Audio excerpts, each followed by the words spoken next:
नमस्कार मंडळी, Monika's corner मराठीमध्ये आपलं स्वागत आहे.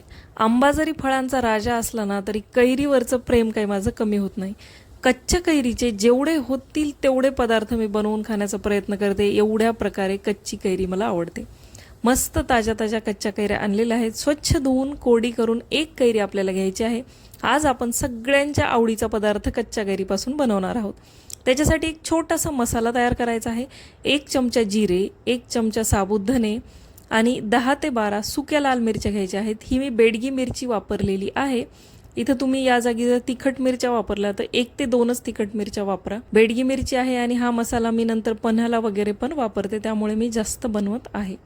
मस्त ड्राय रोस्ट झालेल्या आहेत मिरच्या, धने आणि जिरे. याला आपल्याला मिक्सरच्या भांड्यामध्ये याची पावडर करून घ्यायची आहे. अगदी बारीक पावडर करायची नाही, थोडंसं कोरस असं मिश्रण आपल्याला याचं बनवून घ्यायचं आहे. मिक्सरच्या भांड्यात घालून मस्त मसाला तयार करायचा. आणि हो, हा मसाला जर तुम्ही सुक्या बटाट्याच्या भाजीला घातला ना तर भाजीची चव अगदी एक स्टेज वाढते. ट्राय करून तुम्ही नक्की बघा. मसाला मिक्सरमध्ये फिरवून घेतलेला आहे. तुम्ही याचं टेक्स्चर बघू शकता. या प्रकारे आपल्याला मसाला फिरवून घ्यायचा आहे, त्याची पावडर वगैरे करायची नाही. त्यानंतर मस्त अशी आंबट चवीची कच्ची कैरी घ्यायची आहे. कैरीचा देठ आणि साली काढून घ्यायच्या आहेत. कच्च्या कैरीचं पन्हं कितीतरी प्रकारे आपल्याला बनवता येतं. साखरेचं, गुळाचं, पन्ह्याचा पाकसुद्धा आपण करून ठेवतो. आणखी बाकी पदार्थ, कैरीची चटणी असेल काही. पण ही कैरीची पाणीपुरी तुम्ही नक्कीच कधी खाल्ली नसेल. आणि जर तुम्हाला पाणीपुरी आवडत असेल ना तर हा पदार्थ तुम्ही ट्राय करून बघितलाच पाहिजे. ही कच्च्या कैरीच्या फ्लेवरची पाणीपुरी सगळ्यांना आवडेल याची गॅरंटी आहे. एरवी आपण जेव्हा घरी पाणीपुरी बनवतो आपल्याला नेहमी असं वाटतं की गाड्यावाल्या भैयासारखी पाणीपुरी आपली बनली नाही. पण तुम्ही जर ही कैरीची पाणीपुरी बनवली ना तर तो समज तुमचा दूर होईल याची गॅरंटी आहे. या प्रकारे कच्च्या कैरीच्या मोठ्या मोठ्या फोडी आपल्याला करून घ्यायच्या आहेत. अगदी परफेक्ट या पाणीपुरीची चव लागते याची गॅरंटी मी तुम्हाला देते. मस्त कच्च्या कैरीच्या मोठ्या मोठ्या फोडी करून घेतलेल्या आहेत. मिक्सरच्या भांड्यात एका कैरीच्या फोडी घातलेल्या आहेत. सोबतच पुदिन्याची पानं घालायची आहेत 1 वाटी. त्यासोबतच कोथिंबीर, 2 इंच आलं आणि हिरवी मिरची घातलेली आहे. मी तिखट हिरव्या मिरच्या 3 घातलेल्या आहेत. 4 माणसाच्या पाणीपुरीचं प्रमाण मी इथं बनवत आहे. तुम्ही तुमच्या खाण्यानुसार तिखटाचं प्रमाण कमी जास्त करू शकता. थोडंसं थंड पाणी घालायचं आणि मिक्सरला याची अगदी बारीक प्युरी करून घ्यायची आहे. पाणी थंडच घालायचं, यामुळे आपल्या पाणीपुरीचा कलर अगदी परफेक्ट येतो. मस्तपैकी या प्रकारे कुठल्याही एका छोट्या बोळाच्या चाळणीनं किंवा गाळणीनं हे जे मिश्रण आहे हे गाळून घ्यायचं.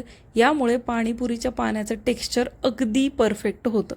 हे जो वर आपला चोथा आहे त्याला 1-2 वेळेस पाणी टाकून गाळून घ्यायचं आणि खाली जे आपलं पाणीपुरीचं पाणी तयार झालेलं आहे त्याला डायल्यूट करायचं. आपण तयार केलेला मसाला यामध्ये घालायचा. चवीनुसार मीठ घालायचं. काळं मीठ घातलेलं आहे अर्धा ते पाऊण चमचा आणि 1 गुळाचा खडा. ही अगदी आंबट गोड चवीची पाणीपुरी मी बनवत आहे. खूप गोड पाणी यामध्ये घातलेलं नाही आणि भरपूर असा बर्फ घालायचा.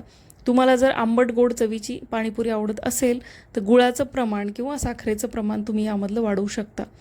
या दिलेल्या प्रमाणात अगदी परफेक्ट पाणीपुरीचं पाणी बनून तयार होतं. आता यामध्ये पाणी किती घालायचं त्याचं मोजमाप नाही. आपण जसे प्रमाण घेतलेले आहेत आपल्या चवीनुसार पाण्याची चव बघायची आणि तिखट आंबट गोड जसं आपल्याला लागत आहे तसं ॲडजस्ट करायचं. बर्फ घातलेला आहे. मस्त पाणीपुरीचं पाणी तयार आहे. 2 बटाटे उकडून घेतलेले आहेत. त्यामध्ये सुद्धा आपण जो मिक्सरमध्ये फिरवून घेतलेला मसाला आहे तो घालायचा. चवीनुसार मीठ घालायचं. धने पावडर घालायची. चाट मसाला घालायचा आणि छानपैकी स्टफिंग तयार करायची. तुमच्याकडे जर उकडलेले चणे असतील तर तेही तुम्ही वापरू शकता. आता मी पाणीपुऱ्या कच्च्या आणून तळलेल्या वगैरे नाहीत, त्यात निबर होत्यात आणि त्यामुळे पाणीपुरीची परफेक्ट चव लागत नाही. त्यामुळे मी मस्त असे तळलेल्या पाणीपुरीचं पॅकेट आणलेलं आहे. तुम्ही हवं तर घरी बनवू शकता किंवा तळलेलं पॅकेट आणू शकता किंवा घरी आणून पाणीपुरी तळू शकता. मस्त सगळी तयारी झालेली आहे. आता फक्त ताव मारायची गरज आहे. पाणीपुरीच्या पाण्यामध्ये मी इथं बुंदी घातलेली आहे प्लेनवाली. यामुळे ना हिची चव अगदी छान लागते आणि दिसायला ते अप्रतिम दिसते. एवढं हे पाणी परफेक्ट बनतं ना, तुम्हाला जर भेळसुद्धा याची करून खायची असेल ना तीसुद्धा खूप छान लागते. 1 ते 2 दिवस तुम्ही बनवून हे फ्रीजमध्ये सुद्धा ठेवू शकता. फक्त त्यामध्ये खारी बुंदी घालू नका. खारी बुंदी नंतर घाला आणि डायल्यूट नाही केलं तरी आपण जो चोथा बनवला होता ना किंवा मिक्सरमध्ये जी प्युरी बनवली होती ती प्युरी बनवून जरी फ्रीजमध्ये ठेवली आणि जेव्हा हवं तेव्हा पाणी डायल्यूट करून घेतलं तरी काहीच हरकत नाही. पाणीपुरी मस्त अशी फोडायची, त्यामध्ये बटाट्याची स्टफिंग भरायची, पाणी भरायचं, भन्नाट चवीची पाणीपुरी बनवून तयार होते.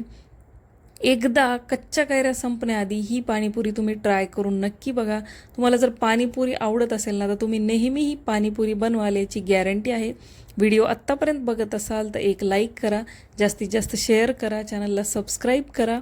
मी भेटते अशाच एका मस्त रेसिपीसोबत पुढच्या व्हिडिओमध्ये. तोपर्यंत बाय.